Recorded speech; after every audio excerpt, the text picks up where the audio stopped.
club, really, because Virginia's #1 in the country. They've been there for a long, long time. They've been the best team in college baseball this season. So you don't dwell on that. You really got to dwell on the things that we do. And hopefully we play well. We're not going to play against the other team. We're going to try to do the things we do well and try to get in a position to win.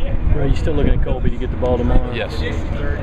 What does that say about him? I mean, he wasn't on the trip last year. Now he's going to be starting our second game in Omaha. Well, that's one of the things as a coach when you get a chance to come to the College World Series. There's always a few players that maybe aren't in the group that are playing summer league or haven't quite made it yet, or redshirt or been hurt or whatever the case may be, and you always hope that those guys get an opportunity. Colby's one of those guys. Not only is he getting an opportunity to be here, but he's getting a chance to pitch on the big stage. So he's earned it. He deserves to be here, and I'm excited to see him out there. What are you looking at for Marzilli and Jackie? Is Marzilli feeling a little bit better? Well, we'll check with him tomorrow, but we tried to take it easy with him today. We told Marzilli to just take a little batting practice and not do too much in the outfield. But he played last night, and I got to think he'll be ready to go tomorrow. I think Virginia maybe be looking at Roberts to throw. Would that maybe get Neff a consideration to bat? Well, I'm not sure exactly which way we'll go. Jake's been in there for a long time. He's been a productive player for us, and Neff picked us up when we had all the injuries. But if Neff doesn't play, that gives us another left-handed guy in the bullpen. He hasn't been there in a while because he's been playing, but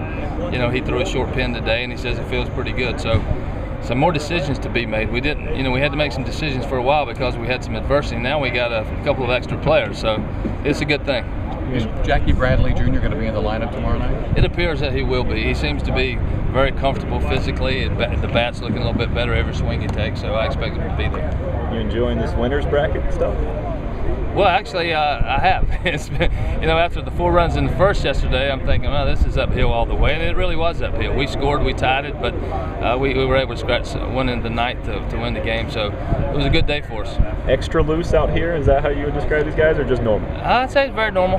This is who they are. I've had a lot of different teams over the years, and I try to make sure that if I'm an effect on this team, it's in a positive way. And I think I've been guilty over the years. I've been coaching for a long time. I think I've been guilty of having my guys maybe too intense, too serious, with too much anxiety and too much tension. Maybe I brought it on them, but I've learned from that. And if they can be loose and be successful, that's good enough for me. Can a game like last night give a team a kick? Well, I think you can. You get a little bit of momentum. You're able to overcome a 4-run deficit in the first inning and win a game. You have to feel good about it. These guys have some experience and maturity, and we know how good Virginia is. But as I said earlier, we're just going to try to be who we are and play the best game we can, try to get in a position to win. Have you decided where Jackie's going to bat tomorrow night? Not yet. We'll have to consult with all my friends in the media and decide. I'll send out a couple of tweets to find out what will be best. No, I really don't know.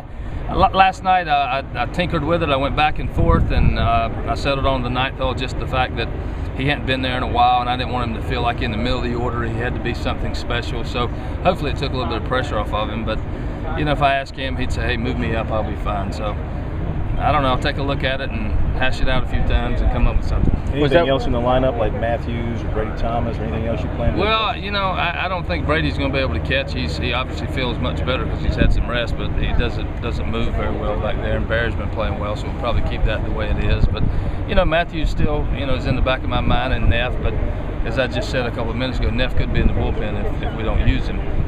But I don't know. Is that what you kind of expected from Bradley last night? A few at bats, and then finally gets the breakthrough. Well, I didn't expect too much from him, to be honest with you. I wanted him to play good defense, and when I got on offense, it was going to be a bonus. But it seemed like every at bat last night was better than the one before. The time before last where he got the base hit, the time before he flied out to right, made a pretty good pass at that ball. It was a breaking ball, took a pretty good hack at it, and then he got a base hit with 2 strikes when we're trying to score the winning run. So, he's a confident young man, and he's going to get better and better each at bat. What about Roberts from Virginia?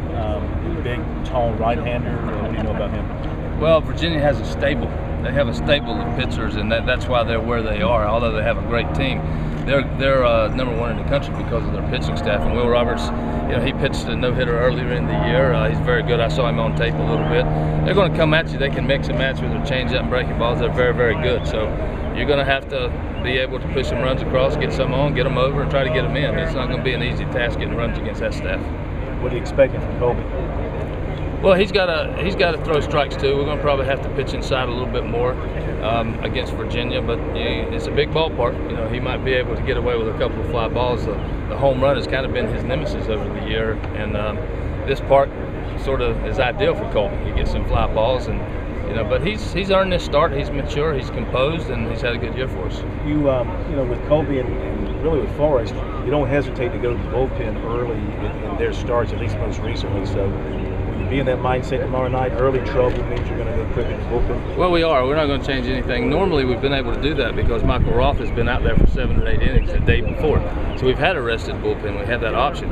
Last night, John Taylor only threw 6 pitches. That was pretty quick, and Matt didn't throw a lot either. Webb got up, but we didn't get him in. So those guys, Colby gets a start, and then Coombs will probably follow him, and we will be able to go to the pen should we need to. I'd like to see him stay out there for 6 or 7, but if they're not as sharp as we need for them to be, we'll go to the pen. Does Jackie ever surprise you? He was impressive to me as a true freshman. He came in with a lot of confidence, not arrogance, a lot of confidence. He worked extremely hard. He believes in his ability. He's honest with himself. He's honest with the coaches about the way he feels when he's hurt, when he doesn't feel great. And he told me, last week, he said, I'm going to be pretty close, and he has been. So I'm excited that he's in uniform right now. How do you see the matchup tomorrow night with Virginia being the #1 team for most of the regular season? You're the defending champs. This is kind of the marquee matchup everyone wanted to see. Well, I'm sure it looks pretty good on paper, but as I said, we're not going to focus too much on Virginia. If you do that, you're going to get some nerves going. So we're just going to try to be who we are. We know what kind of club we have, and we don't really play against the opposition. We try to play to our strengths, and we hope that at the end of the day, it's good enough to win. And you can't get wrapped up in your opponent. We played a lot of good ones.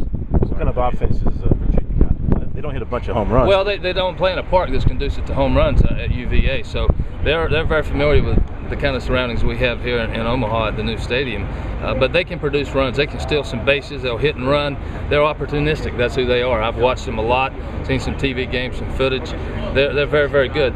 You can't win, 54, 55 games unless you're very good on all fronts. Not just their pitching staff, their defense is superb, and they can manufacture some runs. Did Wingo's legacy need another chapter?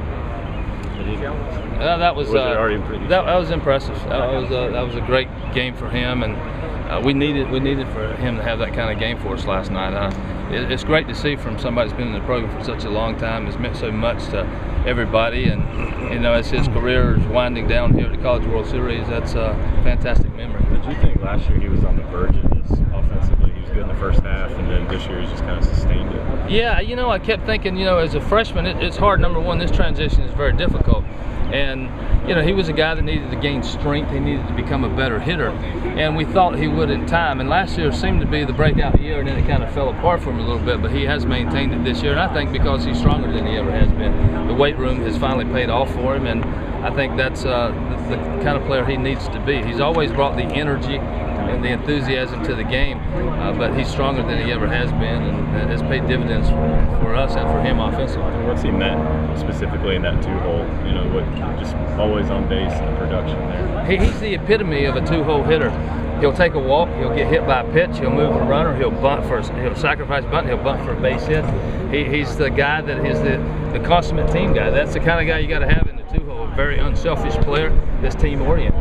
When you got a guy in that hole, you have to think about, you're all about the team. It's not about you. And you give up points along the way because you're giving yourself up. And he's been great in that position for us.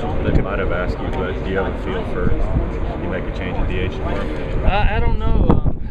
Probably not. I'm probably not going to do that. Brady's been there for us for a long time, and he's got stripes on his sleeves, and Brady's the kind of guy that he comes off of a night that's not so good, he'll get to the next night. So I probably will keep Brady Thomas in the lineup. To be 2-0 would obviously be tremendous, but you learned last year being 2-0 is not automatic, and but just the importance of, is it important to be 2-0? Well, I've never been there before. I'd like to experience that. I've been 0-1 a number of times, so I'd like to see how that feels. I don't know if we'll be able to do that, but I'd like to get in that position tomorrow. Anything else?